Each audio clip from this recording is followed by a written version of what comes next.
সম্প্রদায়ের ভাই বোনদের জায়গা দখল হয়েছে, জমি দখল হয়েছে, পূজা মণ্ডপে আক্রমণ হয়েছে, সব করেছে লোকাল আওয়ামী লীগের এমপিরা।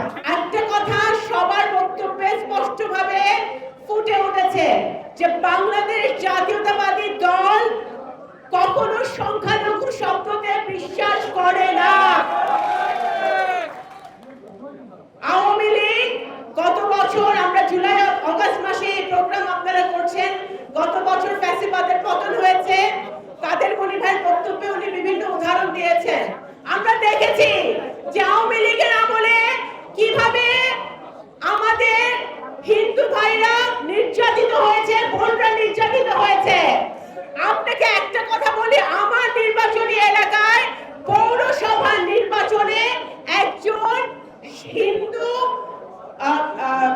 প্রেগনেন্ট মহিলা, উনি ধানের শীষে ভোট দিয়ে বের হওয়ার সময় ওনাকে ছাত্রলীগ সবার সামনে মেরেছিল। এটাই হচ্ছে আওয়ামী লীগ। আওয়ামী লীগ, আমরা রামন ঘটনা ভুলি নাই, আমরা বিশ্বজিৎ হত্যা ভুলি নাই। শেখ হাসিনা এবং তার দোসররা টিকে থাকার জন্য, ক্ষমতায় টিকে থাকার জন্য সামনে হিন্দু আসছে না, মুসলমান আসছে না, বৌদ্ধ আসছে না, খ্রিস্টান আসছে, সেটা তারা দেখে নাই। যারাই আসছে তাদেরকেই তারা খুন করেছে, গুম করেছে, হত্যা করেছে। আমাদের বাড়ি ফরিদপুর, আমি ব্যক্তিগতভাবে জানি যে গত 17 বছর ধরে যত আমাদের হিন্দু সম্প্রদায়ের ভাই বোনদের জায়গা দখল হয়েছে, জমি দখল হয়েছে, পূজা মণ্ডপে আক্রমণ হয়েছে, সব করেছে লোকাল আওয়ামী লীগের এমপিরা। জুজুর ভয়, ভাইরা জুজুর ভয় দেখিয়ে বেরিয়েছে গত 17 বছর এবং যতবারই ক্ষমতায় এসছে। আওয়ামী লীগের দুইটা ছিল, তাদের তো কখনো কোনো নীতি ছিল না। দুইটা নীতি ছিল, একটা নীতি ছিল 71-এর চেতনা বিক্রি করা, সেটা, আর দ্বিতীয় নীতি ছিল যে সংখ্যালঘুদেরকে সংখ্যালঘু নামে, ধর্মের নামে রাজনীতি করা। বাংলাদেশ জাতীয়তাবাদী দল ধর্ম নিয়ে কখনো রাজনীতি করে না, কখনো করে নাই, ভবিষ্যতেও করবে না।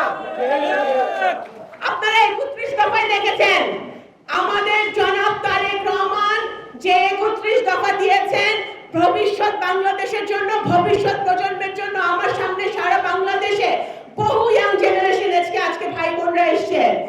আপনার এসির গ্যাসের সমাধান হলো SGS ও CNS সার্টিফাইড ফোরন রেফ্রিজারেন্ট গ্যাস, যার বিশুদ্ধতা 99.98%। ফোরন, শান্তি যেখানে, নিঃশ্বাসে। আপনাদের জন্য যে 31 দফা উনি দিয়েছেন, উনি রেইনবো নেশনের কথা বলেছেন।